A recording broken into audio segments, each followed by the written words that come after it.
आप क्या संदेश देना चाहते हैं? देखिए, माननीय बहनी के निर्देश पर पूरे उत्तर प्रदेश में 2 मार्च से बूथ सेक्टर कमेटी का गठन का काम चालू है। आज मैं उसी की समीक्षा करने के लिए आया था। आज यहाँ बलहा विधानसभा की समीक्षा करने के बाद ये जानकारी मिली है कि हमारे सभी जिम्मेदार विधानसभा के साथियों ने वो बूथ सेक्टर कमेटी का गठन काम पूरा कर लिए हैं और जिसकी 20 तारीख को ये रिपोर्ट माननीय बहनी को दे दी जाएगी।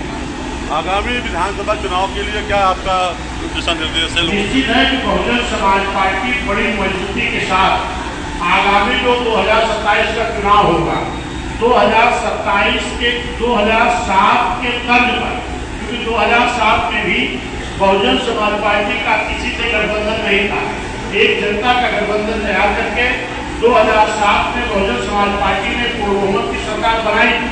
फिर उसी तर्ज पर 2027 में भी हमारे बूथ सेक्टर के पदाधिकारी, हमारे जिले के पदाधिकारी, मंडल के पदाधिकारी और हमारे जिम्मेदार साथी जो बिना पद के बीच मूवमेंट में लगे, ये सभी लोग हर बूथ पर एक जनता का गठबंधन तैयार करेंगे, जिसमें खास तौर पर एससी समाज, एसटी समाज, ओबीसी समाज और मुस्लिम समाज और कुछ न्याय पसंद ब्राह्मण क्षत्रिय वैश्य समाज के लोगों को साथ में लेकर के एक जनता का गठबंधन तैयार करेंगे।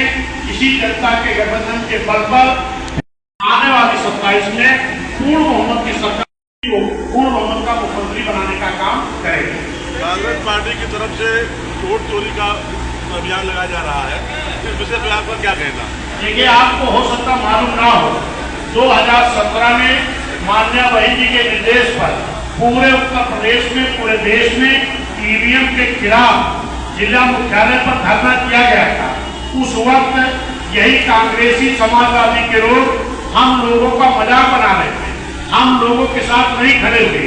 अभी उपचुनाव भी हुआ था, 10 सीटों का उपचुनाव उत्तर प्रदेश में होना था, 9 सीट का उपचुनाव हुआ है और उस चुनाव के ठीक बाद माननीय बहन जी ने एक प्रेस कॉन्फ्रेंस किया और माननीय बहन जी ने कहा कि 9 सीट के उपचुनाव में भारतीय जनता पार्टी ने ईवीएम के द्वारा धांधली कराई है, अपने अधिकारियों के द्वारा धांधली कराई है।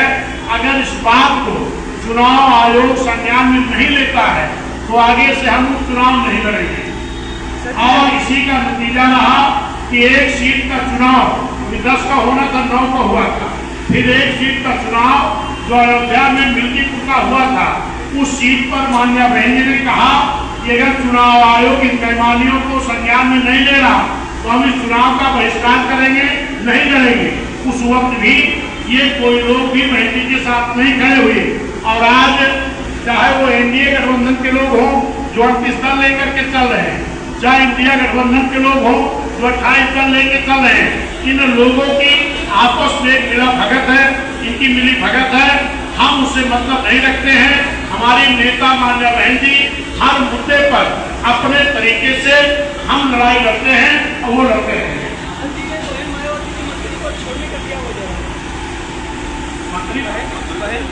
मायावती जब मंत्री पद छोड़ने का क्या वजह रहा? कहाँ मुख्यमंत्री पद छोड़ रही है और 3 दिन 4 दिन लाइन लगा रहे हैं, फिर भी उनको नहीं मिला है। 5 बजे शाम तक लाइन लगाना पड़ रहा है। खाद्य आज किसान ही नहीं, आज छात्र भी परेशान है कि शिक्षा छीनी जा रही है, नौजवान भी परेशान है कि नौकरियां छीनी जा रही है, इनकी नौकरी का जगह तो निकलती है, पर्चा लीक हो जाता है। किसान भी परेशान है, इनको आय नहीं अच्छी मिल रही, इनकी खाद की किल्लत नहीं मिल रही, इनको टाइम पर बिजली नहीं मिल रही।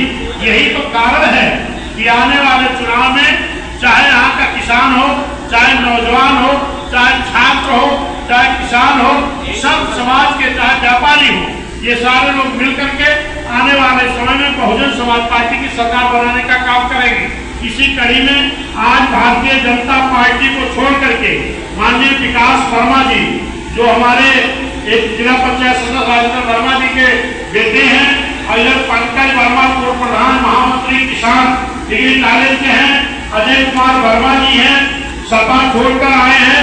यहाँ सैकड़ों की संख्या में खास तौर पर हमारे ओबीसी समाज के लोग, कुर्मी पटेल समाज के लोग, यादव समाज के लोग, मुस्लिम समाज के लोग, पाल समाज के लोग, मौर्य समाज के लोग, विभिन्न ओबीसी समाज के और कुछ हमारे जो हमारे बहुजन समाज के भी साथी एससी समाज के जो कहीं किसी कारण पिछड़ गए थे, आज उन लोगों ने भी अपनी घर वापसी की है।